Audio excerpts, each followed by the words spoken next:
అందరికీ నమస్కారం అండి. రేపటి రోజున నిఫ్టీ, బ్యాంక్ నిఫ్టీల్లో ఓవరాల్గా స్టాక్ మార్కెట్లో మంచి మూమెంట్ అనేది రాబోతోంది. వొలటాలిటీ ఎక్కువ రాబోతోంది. సో కాబట్టి అందరూ కూడా దయచేసి జాగ్రత్తగా ఉండండి. మొదటి గంటలోనే మీ లాభాలను బుక్ చేసుకోండి.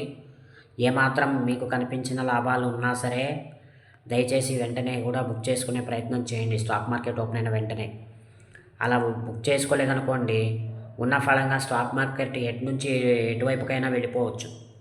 కాబట్టి రేపటి రోజున మాత్రం మనం ఊహించని పరిణామాలు జరిగే అవకాశం అయితే ఉంది. స్టాక్ మార్కెట్ రేపటి రోజున మనల్ని దెబ్బ కొట్టే అవకాశం ఉంది. దొంగ దెబ్బ తీయబోతుంది స్టాక్ మార్కెట్ రేపు. ఎటువైపుకైనా కావచ్చు. మంచి మూమెంట్కి వెళ్తుంది అనుకొని అందరూ బై చేస్తారు రేపటి రోజున.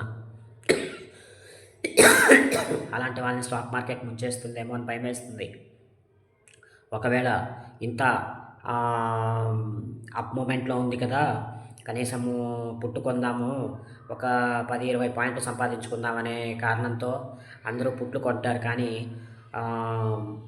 సెల్ సైడ్ రాకపోతే మాత్రం రేపటి రోజున అందరూ దెబ్బతింటారు.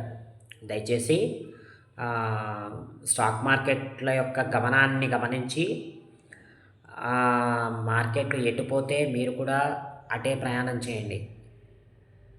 సో ఈ విధంగా మీరు ప్రయాణం చేయగలిగితేనే రేపటి రోజున మీరు కొంత డబ్బులు సంపాదించుకోగలుగుతారు.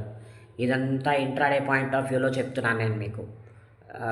లాంగ్ టర్మ్ ఇన్వెస్ట్మెంట్ చేసే ఇన్వెస్టర్లకు కాదు.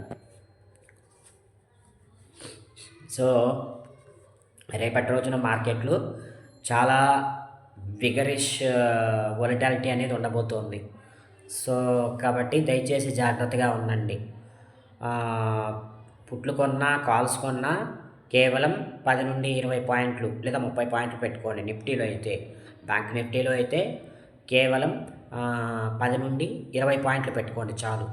సో ఇవి కనుక మీరు రేపు పొద్దున సంపాదించుకోగలిగితే మీరు నిజంగా very very very talented intraday traders అంటాను నేను.